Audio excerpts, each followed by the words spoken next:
समारो शहर में मोहम्मद यूनस खोसा हाउस ते एडवोकेट शहीद सैयद एजाज शाह के जन्म ॾींहुं जो केक काटियो वियो।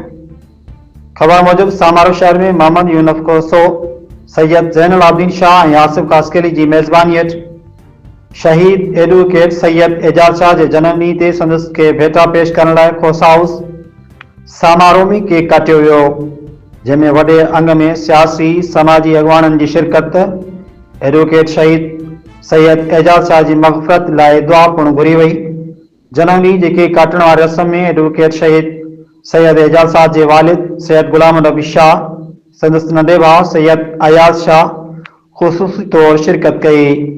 उन्हनि सां गॾु सैयद करम हुसैन शाह, सैयद जावेद शाह, सैयद ज़ैनुल आबिदीन शाह, सैयद आफ्ताब शाह, आसिफ खासकेली, असद जट, खलील अमन खोखर, खुदाबख्श खासकेली, राणू भट्टी, आकिब खासकेली ऐं ॿियनि शहरियुनि तोड़े सियासी समाजी माण्हुनि वॾे अंग में शिरकत कई।